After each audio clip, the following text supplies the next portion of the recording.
পয়েন্টে, কিন্তু এই যে 4টি গঠনতান্ত্রিক সংশোধন ছাড়া খুবই গুরুত্বপূর্ণ কিছু সংশোধন কিন্তু বিশ্ববিদ্যালয় কর্তৃপক্ষের পক্ষ থেকে আনা হয়নি। যেমন আমাদের সবারই একটা গুরুত্বপূর্ণ দাবি ছিল ঢাকা বিশ্ববিদ্যালয়ের যে ডাকসু নির্বাচন সেটা যাতে ক্যালেন্ডারের ডেট ধরে প্রতি বছর নিয়মিতভাবে করা হয়। এবং আমাদের পক্ষ থেকে আমরা যে প্রতিশ্রুতি দিব, আমি যদি এখানে ভাইস প্রেসিডেন্ট হিসেবে আসতে পারি তাহলে প্রতি বছর অর্থাৎ 12 মাস পর পর এখানে যাতে ডাকসু নির্বাচন ক্যালেন্ডারের একটা ডেট ধরে নির্বাচনটা সংগঠিত হয় সে ব্যাপারে আমি সর্বোচ্চ এফোর্টটা দিব। এবং এটাই হচ্ছে আমার প্রধান নির্বাচনী এজেন্ডা। এবং 12 মাসের মধ্যে শেষ যে মাস অর্থাৎ 11তম মাসের যে কাজটা থাকবে ডাকসু সদস্যবৃন্দের সব কিছুই থাকবে আসলে এই নির্বাচন কেন্দ্রিক। 11তম মাসের প্রথম দিকেই তফসিল ঘোষণা করা হবে এবং শেষ মাসে এই নির্বাচন সংগঠিত করার মাধ্যমে যখন আগের কমিটি দায়িত্ব ছেড়ে যাবেন তখন নতুন কমিটির কাছে দায়িত্ব হস্তান্তর করার মাধ্যমে ডাকসু নির্বাচনের যে প্রক্রিয়া সেটা আসলে সম্পূর্ণ হবে। এবং এই ফর্মে আমরা আশা করি প্রত্যেক বছর আসলে ডাকসুকে একটি নিয়মতান্ত্রিক একটি প্ল্যাটফর্মে পরিণত করা সম্ভব হবে। আরেকটা বিষয় হচ্ছে এখানে সিনেট এবং সিন্ডিকেটে এই মুহূর্তে ডাকসু থেকে মাত্র 5 জন প্রতিনিধি যাওয়ার সুযোগ পান। আমরা যেটা এখানে চেষ্টা করব সেটা হচ্ছে ডাকসু নিয়মিত করার মাধ্যমে সিনেট এবং সিন্ডিকেটে ছাত্রদের প্রতিনিধিত্বটাকে আরও বেশি বাড়ানো। আর তৃতীয়ত, যেহেতু আমি এখানে নারী এবং ক্যাম্পাসে বিভিন্ন সময় আমরা দেখেছি যে ক্যাম্পাসে আসলে নারীরা বিভিন্ন ধরনের নিরাপত্তাহীনতার মধ্যে থাকেন। রাস্তাঘাটে হেনস্থা হওয়া থেকে শুরু করে অনলাইনে সাইবার বুলিং, হ্যারাসমেন্ট, ট্যাগিংয়ের রাজনীতি সব কিছু কিন্তু এক ধরনের একটা নারীদের প্রতি খুব বেশি প্রমিনেন্ট। সেক্ষেত্রে আমার যেটা চেষ্টা থাকবে সেটা হচ্ছে ক্যাম্পাসে নারীদের নিরাপত্তাটা নিশ্চিত করা।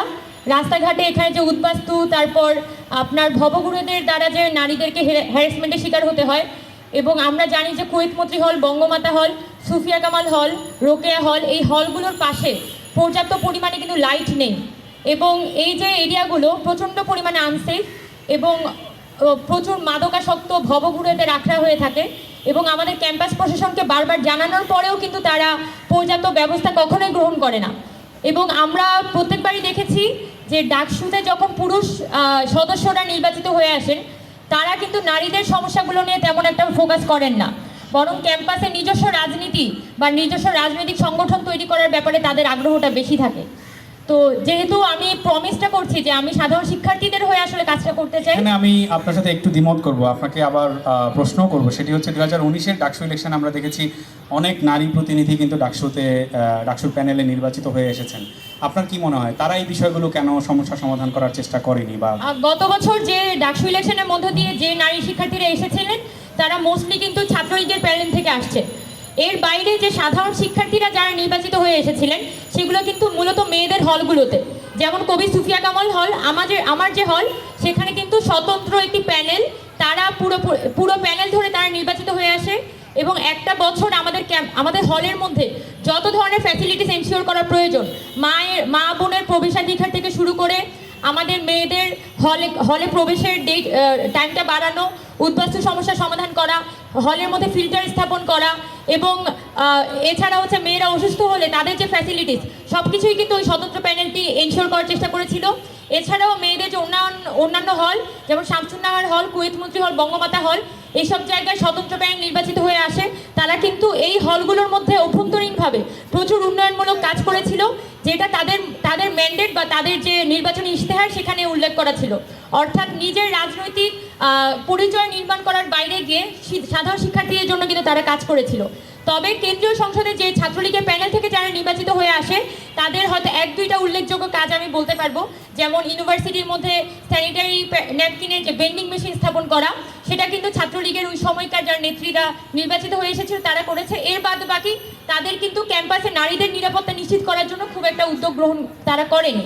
একটি সম্পূরক প্রশ্ন, আপনি চাইলে প্রশ্ন করতে। আমি আমার ধারণা কথাটা একটু শেষ করিনি, সেটা যেটা আপনার এটার সাথে সম্পূরক প্রশ্নটি, সেটার উত্তর একটু জরুরি। সেটা হচ্ছে আপনি এই সেফটি, নারীদের সেফটি এনশিওর করার কথা বলছেন, যেটি নিয়ে আপনি খুব কনসার্ন। এই সেফটি এনশিওর করার জন্য আপনার ঠিক সুনির্দিষ্ট কোনো পরিকল্পনা আছে কিনা, সেটি অডিয়েন্সের জন্য হয়তো বললে সবার জন্য ভালো হতো। আচ্ছা, এখানে আমি পয়েন্ট টু পয়েন্ট পড়ে গেলে আসলে ভালো হতো। তাহলে বিস্তারিত ব্যাখ্যা করার সুযোগটা হতো।